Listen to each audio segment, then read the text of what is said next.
5 വർഷം കൊണ്ട് 50,000 കോടിയുടെ വികസനം എന്ന ലക്ഷ്യത്തോടെ 1999 EK നയനാർ മുഖ്യമന്ത്രിയായിരുന്ന കാലഘട്ടത്തിൽ ആരംഭിച്ച് 2016 പിണറായി വിജയൻ മുഖ്യമന്ത്രിയായിരിക്കുമ്പോൾ അക്കാലത്തെ ധനമന്ത്രി ഡോക്ടർ തോമസ് ഐസക്കിന്റെയും ധനവകുപ്പ് സെക്രട്ടറി KM എബ്രഹാമിന്റെയും ശ്രമഫലമായി നിയമം പൊളിച്ചെഴുതി പ്രതിപക്ഷത്തിന്റെയും പിന്തുണയോടെ പാസാക്കിയ കിഫ്ബി ഇന്ന് 1/4 നൂറ്റാണ്ട് പിന്നിടുമ്പോൾ സംസ്ഥാനത്തിന്റെ വികസന മുദ്രകളിൽ ഏറെ മാറ്റം വന്നു കഴിഞ്ഞു. കേരളത്തിന്റെ വികസന സ്വപ്നങ്ങൾക്ക് വേഗം പകർന്നുകൊണ്ട് ദ്രുതഗതിയിൽ മുന്നേറി കഴിഞ്ഞിരിക്കുന്നു കിഫ്ബി എന്നത് നിസ്സംശയം പറയാവുന്നത് തന്നെയാണ്.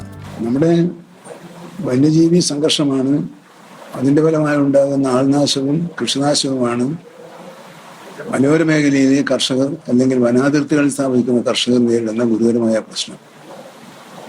ആ പ്രശ്നം പരിഹരിക്കുന്നതിന് ആനമതിൽ, ട്രഞ്ചുകൾ, railway fencing, solar fencing, solar ഹാങ്ങിങ് ഫെൻസിങ് തുടങ്ങിയ സങ്കേതങ്ങൾ ഉപയോഗിച്ച് പ്രതിരോധ പ്രവർത്തനങ്ങൾ നടത്തുക എന്നതാണ് ആദ്യഘട്ടത്തിൽ നമ്മൾ തുടങ്ങിയിട്ടുള്ളത്. അതിന് സാധാരണ നിലയിലുള്ള ഫെൻസിങ്ങും ആനമതിൽ പോലെയും ട്രഞ്ച് പോലെയുമുള്ള പ്രവർത്തനങ്ങളും ഒട്ടും വിജയകരമല്ല എന്ന് കണ്ടതിനെ തുടർന്നാണ് നമ്മൾ സോളാർ ഫെൻസിങ്ങിലേക്ക് പോയത്. പക്ഷെ സോളാർ ഫെൻസിങ്ങും ആനക്കൂട്ടം വന്ന് തകർത്ത് ജനവാസ മേഖലയിൽ ഇറങ്ങുന്നതിൻ്റെ ഉദാഹരണങ്ങൾ ഈ അടുത്ത ദിവസവും നമ്മുടെ നാട്ടിൽ ഉണ്ടായി എന്നത് പ്രത്യേകം എടുത്തു പറയേണ്ടതുണ്ട്.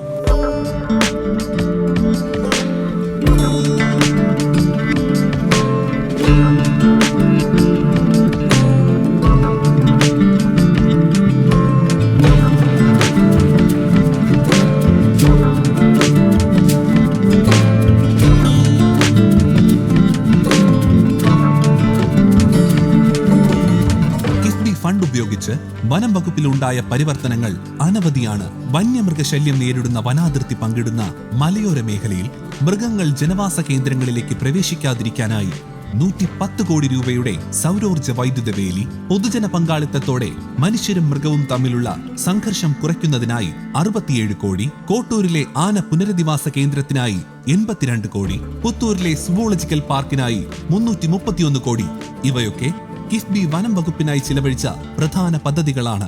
ഈ സാഹചര്യത്തിലാണ് സോളാർ ഹാങ്ങിങ് ഫെൻസിങ് സ്ഥാപിക്കുന്നതിന് വേണ്ടിയുള്ള ശ്രമങ്ങൾ നമ്മൾ നടത്തുന്നത്. ഇതിന്റെ ഭാഗമായി ഫെൻസിങ് സ്ഥാപിക്കുന്നതിന് 246 കിലോമീറ്റർ ദൂരത്തിലുള്ള പ്രവർത്തനങ്ങളാണ് ആരംഭിച്ചിട്ടുള്ളത്. ക്രാഷ് ഗാർഡ് സ്റ്റീൽ റെയിൽ സ്ഥാപിക്കുന്നതിന് 16 കിലോമീറ്റർ ദൂരത്തിലും ആന പ്രതിരോധമായി മതിൽ പരീക്ഷണാർത്ഥം ഏതാണ്ട് 700 മീറ്റർ ദൂരത്തിലുമാണ് പ്രവർത്തനങ്ങൾ നടത്താൻ വേണ്ടി തീരുമാനിച്ചത്. ഇതിന് പുറമെയാണ് നമ്മൾ വനത്തിനകത്തു നിന്നും പ്രതിരോധ പ്രവർത്തനങ്ങൾക്കപ്പുറം വനത്തിനകത്തു നിന്നും വന്യജീവികൾ നാട്ടിലേക്ക് വരാതിരിക്കാനുള്ള മുൻകരുതലുകൾ. ആ മുൻകരുതലിന്റെ ഭാഗമായി നമ്മുടെ സംസ്ഥാനത്തിൻ്റെ വനമേഖലകളിൽ, പ്രത്യേകിച്ചും വയനാട്, ഇടുക്കി തുടങ്ങിയ ആറളം തുടങ്ങിയ മേഖലകളിൽ പ്രത്യേക ശ്രദ്ധ പതിപ്പിച്ചുകൊണ്ട് ആനകൾക്കുള്ള ഭക്ഷണവും വെള്ളവും ഉറപ്പുവരുത്താൻ ആവശ്യമായ പദ്ധതികൾ നടപ്പിലാക്കുക എന്നുള്ളതാണ്. ആ പദ്ധതികൾ ദീർഘകാലാടിസ്ഥാനത്തുള്ള പദ്ധതികളാവും. കാരണം ഒരു ദിവസം കൊണ്ടും ഒരാഴ്ച കൊണ്ടും തീർക്കാൻ പറ്റില്ല. ഏതാണ്ട് 6 മാസമെങ്കിലും എടുത്താലേ ആ പ്രവർത്തനങ്ങൾ പൂർത്തിയാക്കാൻ കഴിയും. അതിനുള്ള പ്രവർത്തനങ്ങൾ പുരോഗമിച്ചുകൊണ്ടിരിക്കുകയാണ്. അങ്ങനെ വരുമ്പോൾ ഈ പ്രവൃത്തികൾ പുരോഗമിച്ചുകൊണ്ടിരുന്നാൽ തന്നെ നമുക്ക് വന്യജീവി ആക്രമണത്തിൽ നിന്ന് ഒരു പരിധിവരെ നിയന്ത്രിക്കാൻ കഴിയുമെന്നാണ് കണക്കാക്കപ്പെട്ടിട്ടുള്ളത്.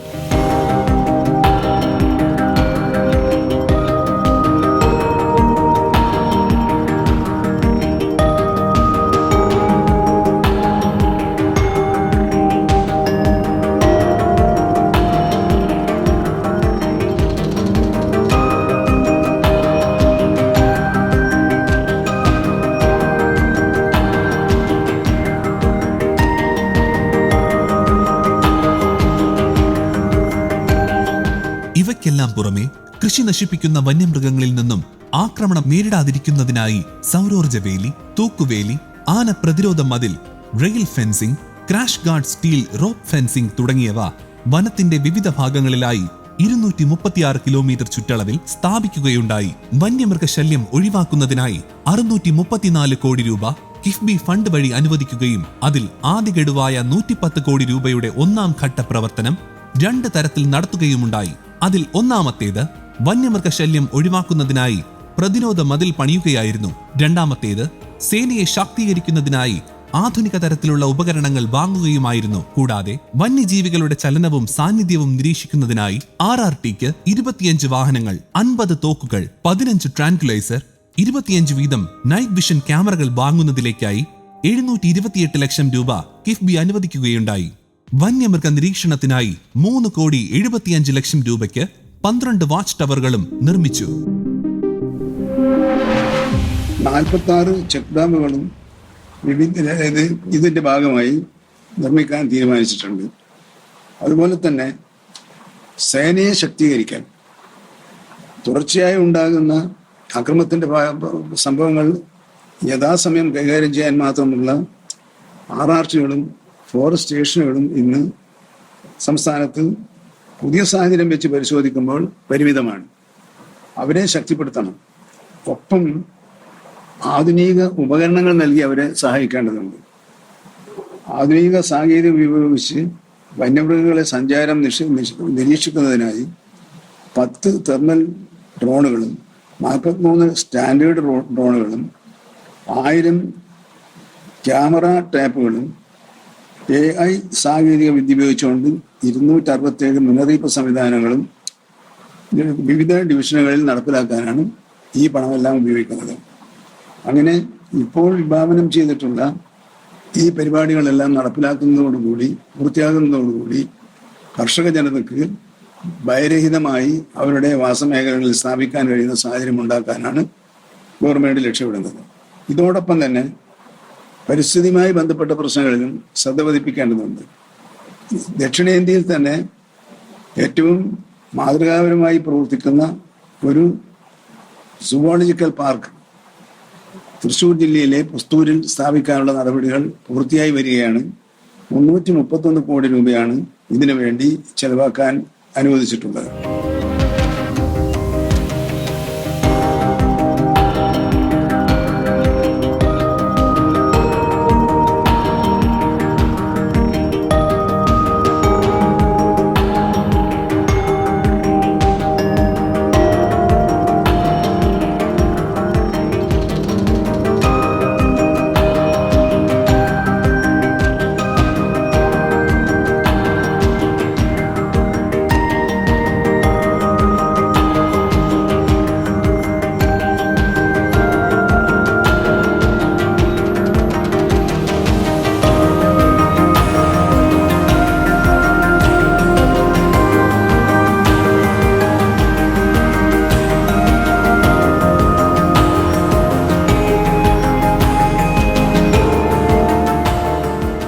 ഇവയ്ക്കു പുറമെ 1000 സോളാർ തെരുവ് വിളക്ക്, 84 ഹൈ മാസ്ക് സോളാർ ലൈറ്റ്, ഇവയ്ക്കായി 8 കോടി രൂപയും കാട്ടാനകളുടെ സഞ്ചാരപാത നിരീക്ഷണത്തിനായി 10 വീതം റേഡിയോ കോളർ വാങ്ങുന്നതിന് 1 കോടി രൂപയും കിഫ്ബി വഴി അനുവദിക്കുകയുണ്ടായി.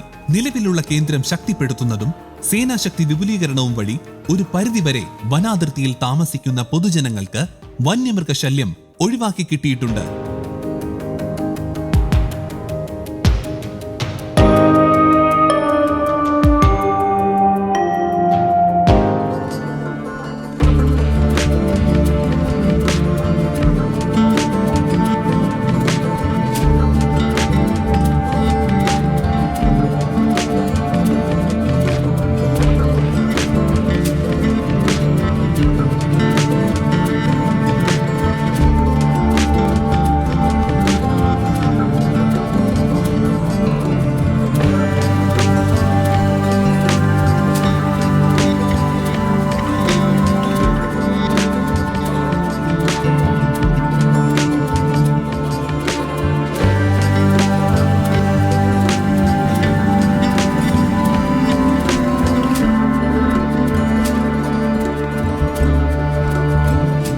ഇതിനു മുമ്പ് തന്നെ വിവിധ സ്ഥലങ്ങളിൽ നിന്നും പിടികൂടുന്ന ആനകളെ പുനരധിവസിപ്പിക്കാം. അങ്ങനെ പുനരധിവസിപ്പിക്കുന്നതിന് തിരുവനന്തപുരം ജില്ലയിലെ കോട്ടൂർ എന്ന സ്ഥലത്ത് ആന പുനരധിവാസ കേന്ദ്രം സ്ഥാപിക്കാൻ ഇതിനകം തന്നെ കഴിഞ്ഞിട്ടുണ്ട്. നിർമ്മാണം പൂർത്തിയാക്കി ഇത് ഇപ്പോൾ അവിടെ ആനകളെ പുനരധിവസിപ്പിക്കുന്ന ജോലി നടന്നുകൊണ്ടിരിക്കുകയാണ്. ഇതുമായി ബന്ധപ്പെട്ട് ആലോചിക്കുന്ന ഘട്ടത്തിൽ നമ്മൾ വനമേഖലയുടെ ചുറ്റും താമസിക്കുന്ന ജനങ്ങളുടെ കൃഷിരീതിയിൽ മാറ്റം വരുത്തുന്നത് ഉൾപ്പെടെയുള്ള കാര്യങ്ങൾ ചെയ്യാനാണ് ഉദ്ദേശിക്കുന്നത്. ഈ പ്രവർത്തനങ്ങൾ, ആന പുനരധിവാസം ഉൾപ്പെടെയുള്ള പ്രവർത്തനങ്ങൾ മലബാർ മേഖലയിൽ പരിമിതമാണ്. പ്രത്യേകിച്ചും വയനാട് ജില്ലയിലെ മുത്തങ്ങയിൽ മാത്രമാണ് ചെറിയ തോതിൽ പ്രവർത്തിക്കുന്ന ഒരു ഹോസ്പേസുകളുള്ളത്. അതുകൊണ്ട് തന്നെ കോഴിക്കോട് ജില്ലയിൽ ഒരു ഹോസ്പേസ് സെന്റർ സ്ഥാപിക്കാനുള്ള പണം സർക്കാർ അനുവദിച്ചിട്ടുണ്ട്. 1,67,00,000 രൂപ ചെലവ് വരുന്ന ഒരു പദ്ധതിയാണ് ഇതിനു വേണ്ടി നടപ്പിലാക്കുക. അങ്ങനെ വരുമ്പോൾ പിടികൂടുന്ന കാട്ടാനകളെ പാർപ്പിക്കാനും അത് ജനങ്ങൾക്ക് കാണത്തക്ക വിധത്തിലുള്ള ഒരു പാർക്ക് എന്ന രൂപത്തിൽ ഒരു ബയോളജിക്കൽ പാർക്കായി അതിനെ മാറ്റാനുമാണ് ഉദ്ദേശിക്കുന്നത്. ഇതിന് സ്പെഷ്യൽ ഓഫീസറെ നിയമിച്ചു കഴിഞ്ഞു. അവരോട് DPR തയ്യാറാക്കാൻ നിർദ്ദേശിച്ചിട്ടുണ്ട്. അങ്ങനെ വൈവിധ്യങ്ങളായ പരിപാടികളുമായി വനമേഖലയെയും വന്യജീവികളെയും വനമേഖലയിൽ താമസിക്കുന്ന കർഷക സമൂഹത്തെയും രക്ഷിക്കാനുള്ള പദ്ധതികൾക്ക് ആണ് കിഫ്ബിയുടെ ഫണ്ട് ഉപയോഗിക്കുന്നത്. കിഫ്ബിയുടെ ധനസഹായം ഇല്ലെങ്കിൽ കേന്ദ്ര നിലപാട് ഇങ്ങനെ തുടരുന്നിടത്തോളം കാലം സംസ്ഥാന ഗവൺമെന്റിന് അതിൻ്റെ ബജറ്റ് ഫണ്ടിൽ നിന്നും ഉപയോഗിച്ചുകൊണ്ട് പ്രവർത്തനങ്ങൾ നടത്താനുള്ള പരിമിതി മറികടക്കാൻ കിഫ്ബി സഹായിച്ചിട്ടുണ്ട്. അതാണ് കിഫ്ബി കൊണ്ട് വനംവകുപ്പിനുണ്ടായ നേട്ടം.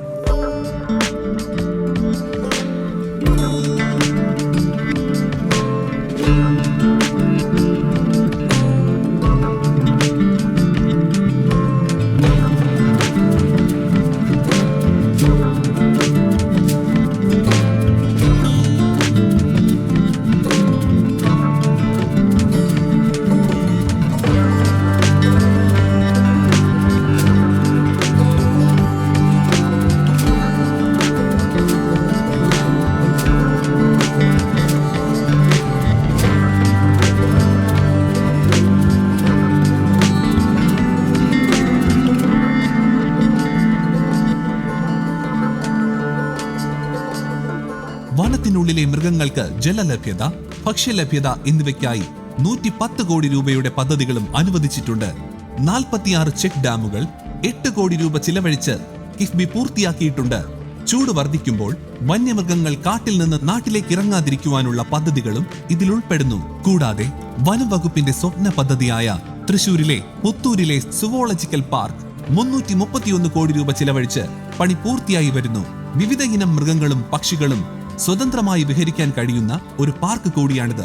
വനംവകുപ്പിന് വേണ്ടി നിരവധി പദ്ധതികൾ കാലാനുസൃതമായി പൂർത്തിയാക്കിക്കൊണ്ടിരിക്കുകയാണ് കിഫ്ബി എന്നത് മേൽപ്പറഞ്ഞവയിൽ നിന്ന് വ്യക്തമാണ്.